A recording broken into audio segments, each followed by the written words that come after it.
thank you very much for having me here. So I want to present a structure theorem for graphs that do not have k-blocks. And I should probably first explain what a k-block is. Basically, it's a notion of a thick object or a highly connected substructure. It had already been considered by Wolfgang Mader in the 70s, and then was later rediscovered by Dunwoody and Grün, and then picked up by our group only very recently. And the basic notion is that of a k-inseparable set. So we have a graph G and a set of vertices, and we call it k-inseparable if it has at least k elements, just to avoid trivialities. And whenever we delete a set S of less than k vertices, not necessarily just from the set X, but from the whole vertex set, then all the remaining vertices, so these that we have not deleted here, lie in the same component. So we cannot separate any two of them by deleting less than k. And a k-block is then a maximal such that it's important for graph decompositions, but not to our purposes, since I will only be concerned with the existence of such a thing.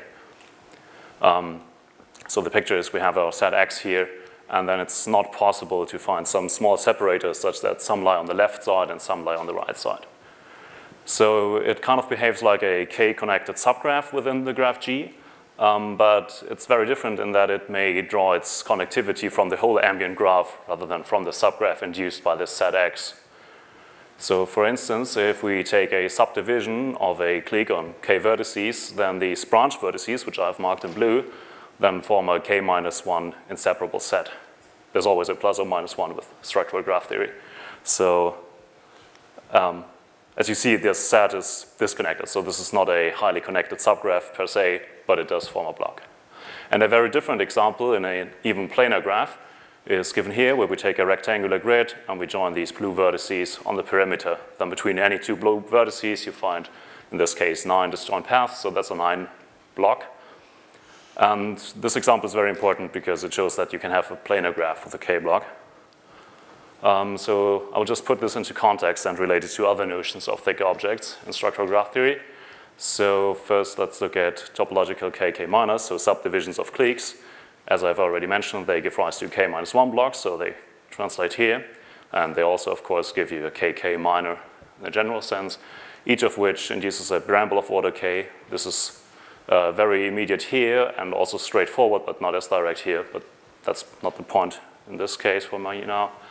But there's no relation between these two concepts here, k-k- and k-blocks. So you can have a cubic graph containing a large clique minor, but then, of course, any vertex can be separated from everything else just by deleting its 3 neighbors. So you cannot possibly have a large block. But at the same time, we saw that we also have a planar graph, which certainly has no k5 minor, which has a large k block. So there's also no implication this way up. Okay, now the second part that I used in the title was something about structure or structure theorem. By that I mean if a statement of the form, if your graph does not have some highly connected substructure, then there is a good witness to it in the sense of a decomposition.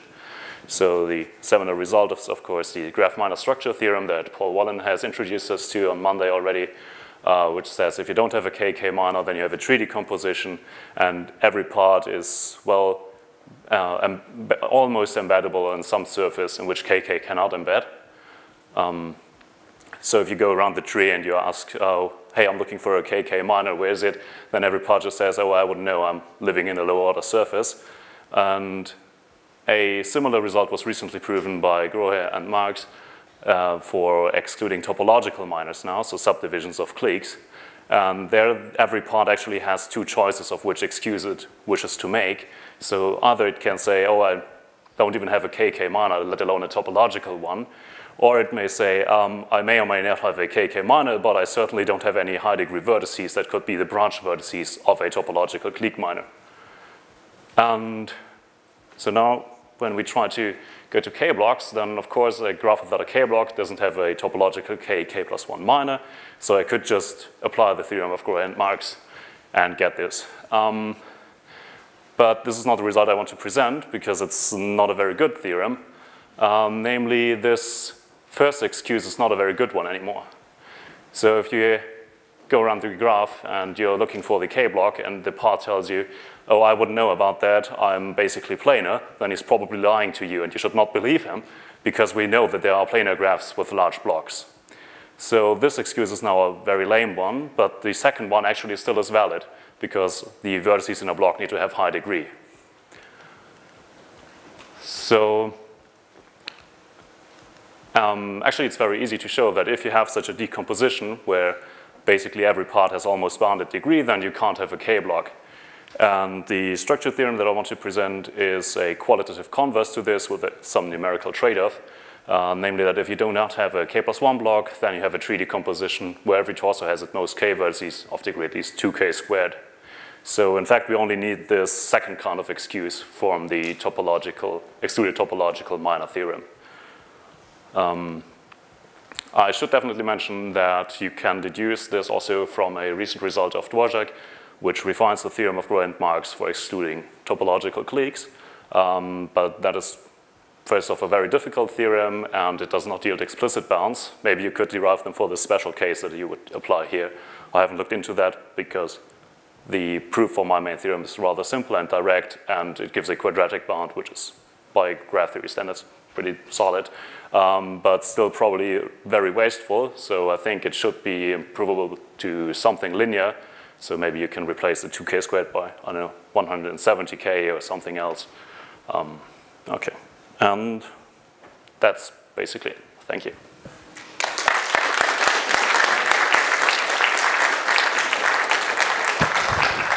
Are there any questions for Daniel?